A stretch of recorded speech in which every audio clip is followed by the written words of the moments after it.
Welcome back traders. अगर एक stock अच्छा परफॉर्म करता है तो आपका इंडेक्स भी अच्छा परफॉर्म करता है। अगर आपका स्टॉक डिक्लाइन होता है तो आपका इंडेक्स भी कहीं ना कहीं उसको इम्पैक्ट करता है और डिक्लाइन करने में हेल्प करता है। कल हमारा जीडीपी का डेटा आया है। उसका कंप्लीट डेटा एनालिसिस करेंगे, फोरकास्ट करेंगे शॉर्ट एंड स्वीट में कि कौन से सेक्टर ने कितना अच्छा परफॉर्म किया और कौन से सेक्टर डिक्लाइन हुए हैं। इसमें एक्सपर्ट्स की क्या राय थी, फॉरेन इंस्टीट्यूशनल ने कितनी रेटिंग रखी थी और इंडियन इंस्टीट्यूट ने कितनी रेटिंग रखी थी। उसके अकॉर्डिंग जो एक्चुअल डेटा आया है वो कितना पॉजिटिव है और कितना नेगेटिव है, और मार्केट उसको कितना पॉजिटिव और नेगेटिव ले सकता है। उसके बाद हम आएंगे अपने ऑप्शन एंड फ्यूचर ट्रेडिंग के एनालिसिस पे कि नेक्स्ट वीक आपका इन डेटास के बेसिस पे या चार्ट के रीडिंग के बेसिस पे क्या दिखाई दे रहा है। जैसे आपको पता है ऑलरेडी ऑल टाइम हाई चल रहा है निफ्टी, बैंक निफ्टी में अभी भी थोड़ा सा मार्जिन है, दोनों इंडेक्स अलग अलग इंडिकेट कर रहे हैं। सो वो दोनों ओवरऑल एनालिसिस को देखेंगे तो समझ में आएगा थोड़ा सा कि नेक्स्ट वीक या जो आने वाला है उसमें आपका झुकाव ज्यादातर किस साइड रहना चाहिए और ज्यादा प्रॉफिटेबिलिटी के चांसेस हमारे किस साइड है, प्लस इंडिया वीक्स हमारा कहाँ चल रहा है उस पर भी हम जरूर ध्यान देंगे। सो ओवरऑल जब हम डेटा को रीड करेंगे तो समझ में आएगा कि एफ आई डीआईज ने कहाँ पर पोजीशन बनाई है और उसके अकॉर्डिंग चार्ट क्या कह रहा है। वो चीज आपको हेल्प लेने में, मतलब डिसीजन लेने में बहुत ज्यादा हेल्प करने वाली। आइए देखते हैं और स्टार्ट करेंगे हमारा एनालिसिस, बट वीडियो को लास्ट तक देखिएगा जरूर, थोड़ा सा लंबा है पर आपको लास्ट में इन डेप्थ नॉलेज मिलेगा और आपको सीखने को बहुत ज्यादा मिलेगा। स्टार्ट करते हैं सबसे पहले हमारे जीडीपी डेटास के साथ, ताकि चीजें आपको स्टार्टिंग से ज्यादा क्लियर रहे। देखिए, अगर ओवरऑल जीडीपी डेटास की बात करेंगे तो सबसे पहले मैं जीडीपी डेटास बता दूं, क्वार्टर टू क्वार्टर पब्लिश होते हैं, हर तीसरे मंथ पब्लिश होते हैं, 4 क्वार्टर हमारे होते हैं 3 3 मंथ्स के। तो उसके अकॉर्डिंग हमारे पब्लिश होते हैं। अब देखिए, अब यहाँ पर क्या है कि हमारा जो जीडीपी फोरकास्ट था इस बार का वो कहीं ना कहीं रखा गया था 6.8 इस क्वार्टर का। 6.8 हम लोगों ने रखा था, बट वो सॉरी गवर्नमेंट ने जो रखा था, हमारे आरबीआई ने वो 7.1 का रखा था। 7.1 का रखा गया था, बट हमारे जो इंडियन एक्सपर्ट थे उनका मानना था कि वो 7.8 नहीं होकर 6.8 आ सकता है। बट 7.1 भी नहीं आया, 6.1 भी नहीं आया, और ये गिरकर 6.7 आया है, जो कि ना तो एक्सपोर्ट को मीट करता है और ना ही हमारे आरबीआई को मीट करता है। कहीं ना कहीं ये बहुत ज्यादा डिक्लाइन मान सकते हैं इसको।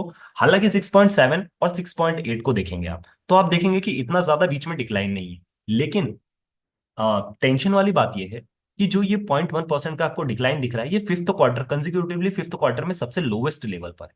जब हम सबसे लोवेस्ट लेवल पर बात करते हैं तो लास्ट के जो 5 क्वार्टर्स हैं, राइट, लास्ट के जो 5 क्वार्टर्स हैं हर 4 4 मंथ्स वाले, उनमें सबसे लोवेस्ट है 6.7 का डाटा। अभी तक जितनी भी ग्रोथ चल रही थी वो हमारी 6.7 के ऊपर ही चल रही थी।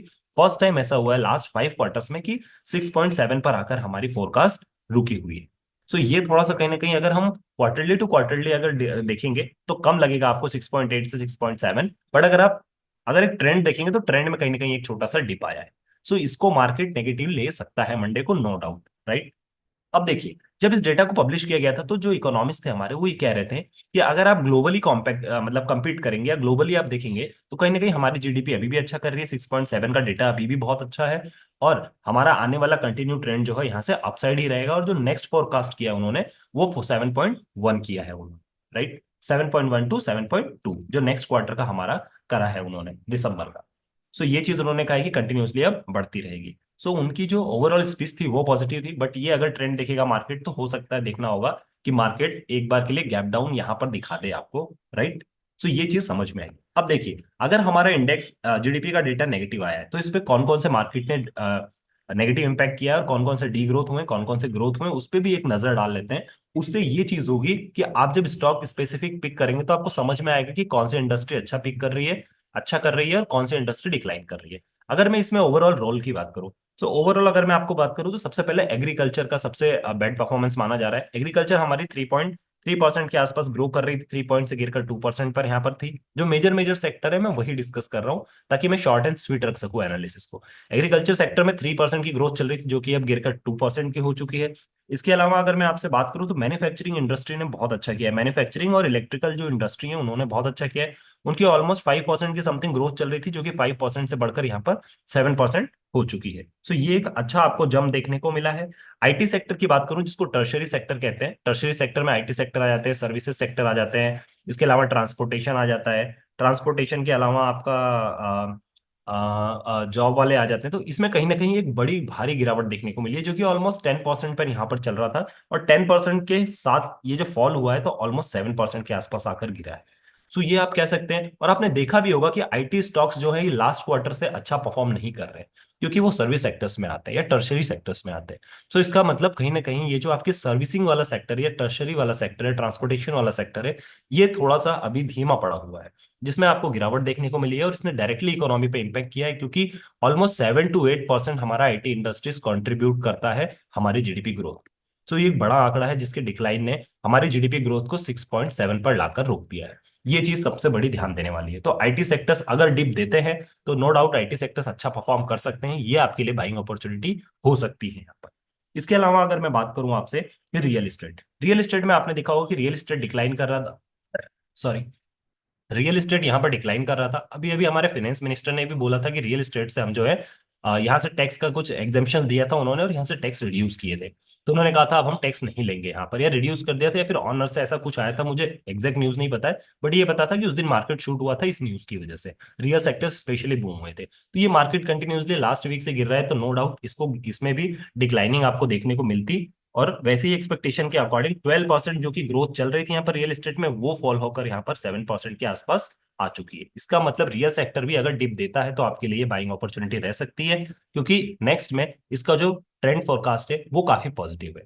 सो रियल एस्टेट पे, आईटी सेक्टर्स पे, इन पे आपकी ज्यादा ध्यान देनी होनी होनी देना चाहिए, क्योंकि इसमें एक अच्छा फॉल आया है। और जब कभी भी अच्छे सेक्टर गिरते हैं तो हमेशा वो बाइंग अपॉर्चुनिटी होती है।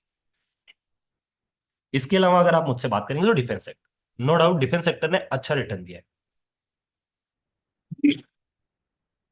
अगर आप डिफेंस सेक्टर को देखेंगे तो डिफेंस सेक्टर ने अच्छा रिटर्न दिया है।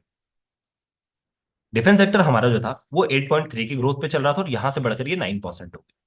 सो डिफेंस में अगर आप एचएएल के शेयर्स देख लीजिए, दूसरे शेयर्स देख लीजिए, इन्होंने काफी अच्छा रिटर्न दिया है। मतलब जब अगर मैं बात करूं इलेक्शन में जो डिप आया था उस क्रैश के बाद जितनी स्पीड इन्होंने कवर किया है, उसके बाद कंटिन्यूसली ग्रोथ में है। उससे ये दिखाता है कि डिफेंस पे हमारा बजट और हमारी जो वॉकिंग है वो काफी अच्छी और प्रोग्रेसिव चल रही है। सो डिफेंस सेक्टर जो है अगर आपने इन्वेस्ट किया है तो वो आपको रिटर्न भी अच्छा दे रहे होंगे। तो डिफेंस ने हमारे कहीं ना कहीं 6.8 से 6.7 रखने में बहुत मदद की है। डिक्लाइनिंग के कारण मैंने आपको बताया, डिक्लाइनिंग के कारण जो थे वो मेजर आईटी सेक्टर थे, सर्विस सेक्टर जिसको बोलते हैं, या फिर टर्शियरी सेक्टर बोलते हैं, और एग्रीकल्चर सेक्टर थे। बढ़ने वाले शेयर्स में बात करेंगे तो मैन्युफैक्चरिंग और इलेक्ट्रिकल जो थे उन्होंने अच्छा पुश दिया है मार्केट को। और रियल एस्टेट ने भी एक डिप दिखाया है, डिक्लाइन दिखाया है। इसके अलावा डिफेंस स्टॉक ने भी मार्केट को संभाल के रखा है। सो ये ओवरऑल एनालिसिस था जीडीपी डेटा का, कि कौन कौन सेक्टर ने मार्केट को अच्छा पुश दिया है अपसाइड रहने के लिए, और किस किस ने मार्केट ने डिक्लाइन पे इम्पैक्ट किया, राइट। ये ओवरऑल एक छोटा सा एनालिसिस मैंने दिया है और आपको समझाया है कि अब ये सेक्टर हमारे जीडीपी को या हमारे मार्केट को कैसे इंपैक्ट कर रहे हैं। सो आई होप चीजें यहां से समझ में आई होगी। अब अगर आप मुझसे डेटा ओरिएंटेड बात करेंगे कि आप बताइए सर कि मंडे को यहाँ पर क्या रह सकता है, तो मंडे के लिए अगर मैं आपसे बात करूं तो देखिए, मैंने आपके पास जो चार्ट लगा रखा है 15 मिनट्स का बैंक निफ्टी का चार्ट है, और इस साइड आप एचडीएफसी का चार्ट भी देखेंगे। आपने एक चीज देखी होगी, कल कल अकेला एचडीएफसी गिर रहा था और बाकी स्टॉक ऊपर थे, तो मार्केट भी गिर रहा था। आज अकेला एचडीएफसी बैंक ऊपर था तो मार्केट भी ऊपर थे। और ये जो लास्ट में फॉल दिख रहा है ना आपको बैंक निफ्टी में और ये एचडीएफसी में, ये एचडीएफसी के कारण ही आया। अब एचडीएफसी अकेला क्यों गिर रहा है, और उठता है तो अकेला क्यों गिरता है? देखिए, जब चार्ट का फॉर्मेशन हो रहा था ना एचडीएफसी का, जब मार्केट, अगर एक बैंक एक शेयर्स में या एक सेक्टर में आप कह सकते हैं एक बैंक में इतना पोटेंशियल है कि पूरे इंडेक्स को हिला सकता है, तो मैं रिकमेंड करूंगा कि आप उस चार्ट को देखा करिए लाइव में, कि उसमें क्या सपोर्ट एंड रेजिस्टेंस लेवल पर है मार्केट। अगर सपोर्ट लेवल पे है तो बैंक निफ्टी में भी बाइंग आएगी, क्योंकि उसमें बाइंग आनी है। अगर रेजिस्टेंस लेवल पे उसमें सेलिंग आएगी तो बैंक निफ्टी को भी वो इंपैक्ट करेगा। जब ये यू पैटर्न बन रहा था यहाँ पर, तो ये कहीं ना कहीं से यू टर्न ले रहा था यहाँ से मार्केट। जब ये यू टर्न ले रहा था तो मेरा बिल्कुल अंदाजा था कि यहाँ से मार्केट जाएगा, और मार्केट ने यहाँ से यहाँ शूट भी किया। बट उसके बाद यहाँ आके मार्केट रुक गया अचानक से, फिर यहाँ से मार्केट नीचे आ गया। अब देखिए एग्जैक्टली यहाँ पर भी देखेंगे ना आप, यहाँ से टच करने के बाद मार्केट यहाँ तक नीचे आया, फिर नीचे आया जब मार्केट यहाँ से, उसके बाद ये जो वीक कैंडल बनी यहाँ पर मार्केट ने फिर से ऊपर जाने की कोशिश की, लेकिन लास्ट में जो ये सेलिंग आई ना, ये इसकी वजह से आई है। तो मुझे ये समझ में नहीं आया कि लास्ट में आते आते मार्केट ने अपना जहां से ये यू टर्न लिया था उस सपोर्ट को तोड़ा क्यों। हो सकता है कि वीकेंड्स हो, वीकेंड्स की वजह से तोड़ दिया हो, या हो सकता है कि कुछ भी लोग जो है यहाँ पर थोड़ा सा डरे हुए हो। सो देखिए, देखने वाली या नोट करने वाली चीज ये नहीं है कि क्यों सेलिंग आई, नोट करने वाली चीज ये है कि हमारा जो मार्केट है अब वो सपोर्ट के लेवल पे, specially when I talking about the HDFC. HDFC को देखिए, मैं दिखाता हूँ, ये जो लाइन मैंने बना रखी है आप देखेंगे, ये लाइन मैं आपको दिखाता हूँ। ये जो लाइन बना रखी है मैंने बाइंग जोन की बना रखी है, यहीं से देखिए हर बार बाइंग जोन आया है, राइट। और यहीं पे देखिए ये वीक बना हुआ है, यहीं से मार्केट में वापस से बाइंग आई है, मतलब एचडीएफसी अपने सपोर्ट की जोन पे। तो एचडीएफसी में अगर यहाँ से वापस से बाइंग आती है और मार्केट फिर से ये 1460 की तरफ 1640 की तरफ करता है, 1650 की तरफ वापस से अगर ये करता है अप्रोच, तो हो सकता है कि फिर बैंक निफ्टी भी आपका मंडे को पॉजिटिव रहे। ये पहला सिनेरियो है। दूसरी चीज बैंक निफ्टी में ये नोट करने वाली है कि एक ऐसा पैटर्न बन रहा है जो कि आपको क्लियर कट बुलिश का इंडिकेशन देता है। और वो कौन सा है? वो है कप एंड हैंडल। देखिए, छोटा सा पैटर्न बना है but pure cut cup and handle का एग्जांपल है ये। यहां से मार्केट आया और उसके बाद छोटा सा यहाँ पे इसने हैंडल बनाया और फिर यहां से ये बुलिशनेस ब्रेकआउट मिलके ऊपर साइड जाने के लिए रेडी रहता है। बट ये हुआ नहीं, यहां से रिजेक्शन मिला और उसके बाद मार्केट यहाँ पे उल्टा नीचे आ गया। ऑल्दो आप देखेंगे तो ये क्लियर कट फेलियर नहीं मैं बोल सकता हूँ। रीजन, एक भी जो ये रेड कैंडल बनी है उसमें एक भी कैंडल ऐसी नहीं बनी है जो पूरी रेड कैंडल फॉर्म हुई है। इन सब में कुछ ना कुछ वीक बनी है। मतलब मार्केट नीचे आ रहा है बट बाइंग कर ले जा रहा है, नीचे आ रहा है बाइंग कर ले जा रहा है, नीचे आ रहा है बाइंग कर ले जा रहा है, नीचे आ रहा है बाइंग कर ले जा रहा है। अच्छी चीज ये है कि मार्केट ने कहीं ना कहीं 300 के ऊपर क्लोजिंग दी है बैंक निफ्टी, 51 300 के ऊपर, जो कि अभी भी बुलिश का साइड है। 51,000 इमीडिएट सपोर्ट है, उसके ऊपर 51,250 300 अब पहला सपोर्ट हो गया इसका। 300 टूटता है तो 200 और फिर 100 तो 51,000 तक भी मार्केट आपको जाता हुआ दिखाई दे सकता है। 300 के ऊपर आया इतने शार्प सेलिंग के बाद भी मार्केट में। सो एवरेज क्लोजिंग ऊपर है, मतलब मार्केट पॉजिटिव है। अगर अगर मंडे को मार्केट फ्लैट खुलता है और फ्लैट खुल के मार्केट ऊपर जाने की कोशिश करता है, तो हो सकता है यहां पर आके वापस से एक बार हर्डल ले, हल्का सा नीचे आए, क्योंकि जो लोग यहाँ पर लास्ट में पुट की साइड बेरिश पोजीशन बनाकर गए हैं वो लोग अपना स्टॉप लॉस बुक करेंगे, मार्केट नीचे आएगा और फिर उसके बाद जब मार्केट जाएगा इस बार, तो इस बार इस लेवल को तोड़कर मार्केट जो है 600 तक अप्रोच कर सकता है। रीजन क्या है? रीजन मैं दिखाता हूँ। रीजन सिंपल है, जब एक लेवल को मार्केट बार बार टेस्ट करने जाता है तो एक ना एक बार थर्ड फोर्थ अटेम्प्ट में उसको तोड़ ही देता है। दिखाता हूं मैं ऐसा क्यों कह रहा हूँ। देखिए, ये जो आपके सामने चार्ट है इसमें देखिए, ये जो लेवल है हमारा 51,300 का, यहां से मार्केट ने कम से कम 2 वीक्स बिताए हैं। देखिए, यहां पर एक बार लिया, फिर यहां पर लिया, फिर तीसरी बार, फिर चौथी बार और पांचवी बार गैप अप जब हो गया तो फिर मार्केट इसके नीचे आने के लिए रेडी नहीं है और मार्केट अभी इसको सपोर्ट मान चुका है। तो बार बार मल्टीपल टाइम्स अब इसी चीज को अगर मैं ऊपर इंप्लीमेंट करूं, तो देखिए एक बार यहां पर हो गया सेम डे, दूसरी बार यहां हो गया, तीसरी बार यहां हो गया। अब अगर चौथी बार यहां पर आता है मार्केट, तो मुझे लगता है अब ये तोड़ देगा, 51 600 की तरफ अप्रोच करेगा और फिर उसके लिए 51 500 जो है एक सपोर्ट की तरह काम कर सकता है। सो ये यहाँ पर आउटलुक मुझे बनता हुआ नजर आ रहा है। मान लीजिए किसी कारणवश मार्केट अगर नीचे आ जाता है या गैप डाउन ही खुल जाता है, तो मुझे ऐसा लगता है 51,200 पर मार्केट आएगा, गैप डाउन खुलेगा, 200 पे खुलते से मार्केट 100 की तरफ अप्रोच करेगा। 51,100 के आसपास यहाँ आपको सपोर्ट दिखेगा और यहाँ से फिर से बाइंग होने लगेगी, अनटिल एंड अनलेस हमारा इंडिया विक्स 15% के आसपास नहीं पहुंचता। जब तक हमारा इंडिया विक्स 13% के आसपास है या इसके नीचे है, तब तक मार्केट एक बाइंग जोन में है। जब मार्केट 14.5 को क्रॉस करेगा, 15 के आसपास आएगा, तभी वहां पर एक्चुअल सेलिंग स्टार्ट होगी। तब उस कंडीशन में 51,000 भी मार्केट यहाँ पर इसको तोड़ेगा। 51,000 तोड़ता है, 51,800 तक का यहाँ पर डोर ओपन हो जाता है। सो ये चीज एक देखने वाली बात होगी और ये ओवरऑल सिनेरियो यहाँ पर बनता हुआ नजर आ रहा है। सो इस कंडीशन में फ्लैट खुलता है, वेट कीजिए थोड़ा सा नीचे आए, फिर से 300 के आसपास से सपोर्ट ले और ऊपर जाए, तो यहाँ पर आप कॉल को बाय कर सकते हैं। अगर ऊपर जाता है और 51,000 से यहाँ पर रिजेक्शन देता है, जो कि हमारा आज का हाई था, मतलब हमारा फ्राइडे का जो हाई है वो अगर वहां जाता है और यहाँ रिजेक्शन देता है, तो यहाँ से रिवर्सल भी आप 100 पॉइंट्स के लिए प्ले कर सकते हैं, 400 से लेकर 300 तक। अगर नहीं आपको सेफ साइड में रहना है तो रिजेक्शन पहले दे देने दीजिए और जब नीचे आए 300 के वापस, तो यहां पर जब फ्रेश पोजीशन वापस से ऐड होगी, फिर उसके बाद मार्केट आपको 600 तक जाता हुआ नजर आएगा। ध्यान रखिएगा उस बीच इंडिया विक्स गिरा है या बढ़ा है, ये चीज इंपैक्ट करेगा कि मार्केट में नेक्स्ट डीप आने के बाद बाइंग आएगी या नहीं।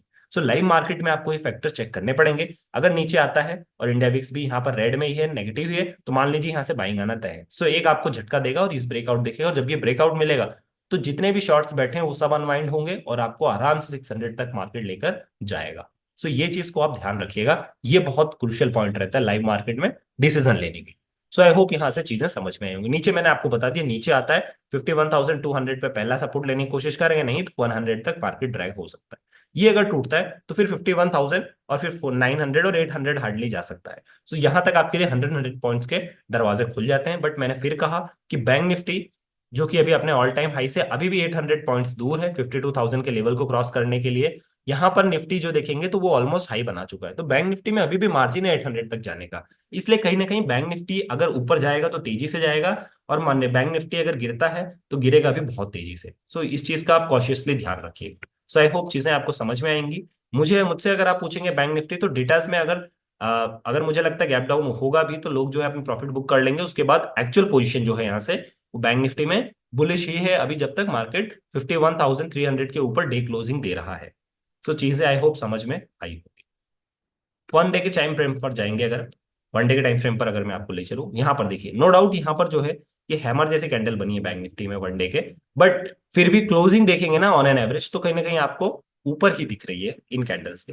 तो अगर नीचे हार्डली आ सकते हैं तो मैंने आपको बताया जो ये फ्लैटनेस आपको दिख रही है ना 51,000 की, ये आपका सपोर्ट का लेवल है, यहाँ तक हार्डली आ सकता है, यहाँ से फिर से बाइंग जोन आ सकता है। ऊपर साइड आप बोलेंगे, आप देखिए यहाँ तक मार्केट ने इसकी गैप को फिल कर दिया, एक गैप यहाँ पर भी है छोटा सा जो कि ऑलमोस्ट फिल हो चुका है, या थोड़ा सा और 600 तक मुझे लगता है मार्केट अप्रोच कर ले, फिर अगर थोड़ी सी सेलिंग आनी हो तो आ सकती है। लेकिन क्योंकि जीडीपी का डेटा बीच में खराब आ गया, तो ये देखना होगा कि गैप डाउन अगर खुलता है तो उसके बाद बाइंग आती है या नहीं।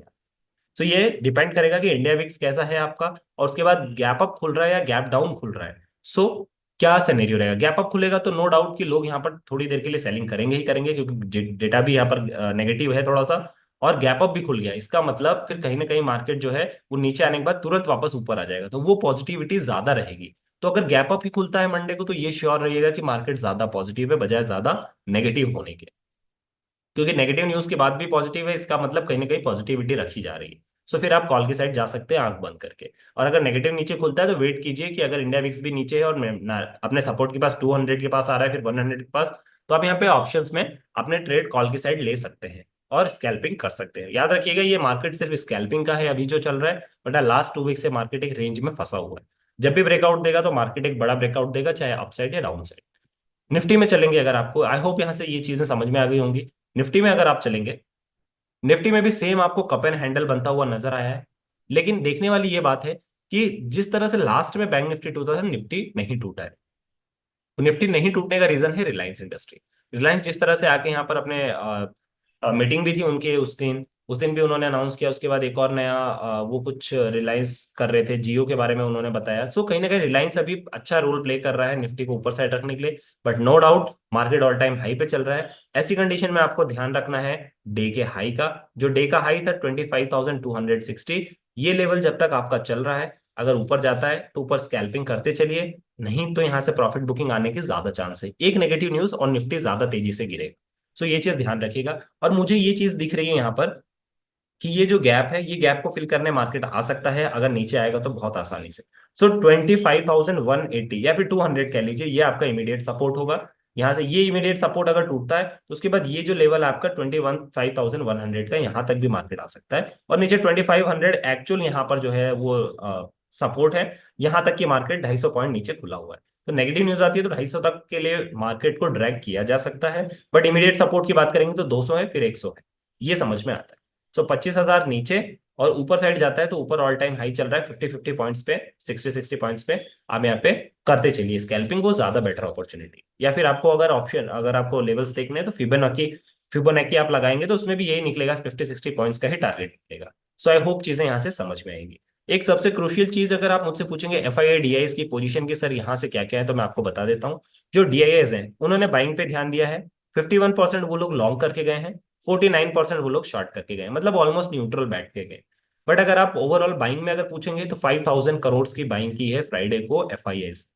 डीआईएस की बात करेंगे जो हमारे घर के घरेलू इन्वेस्टर्स हैं, उन्होंने 45% लॉन्ग किया है और 55% वो शॉर्ट गए हैं। इसका मतलब कहीं ना कहीं ये ज्यादा स्मार्ट है, क्योंकि इन्होंने 3,000 करोड़ की सेलिंग की है ओवरऑल।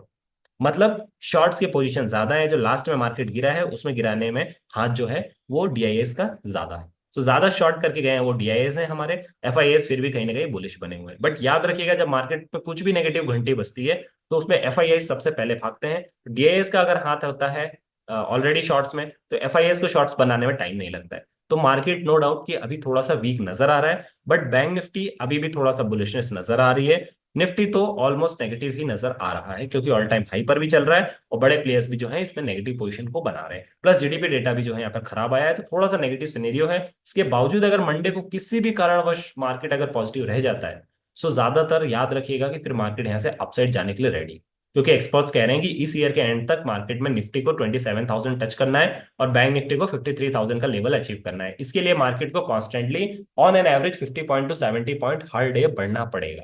सो ज्यादातर मार्केट को ज्यादा दिन नीचे नहीं रखा जा सकता, हो सकता है एक डिप आए और उसको वापस से बाय कर ले जाए। बट मंडे के लिए अगर आप मुझसे पूछेंगे तो मंडे अगर एक अच्छा पुट की साइड अगर आप देखते हैं बेरिश, अगर आप मोड में ट्रेड करना ज्यादा पसंद करते हैं तो बेटर है कि बाउंस पे निफ्टी को सेल कीजिए, मतलब पुट की साइड जाइए।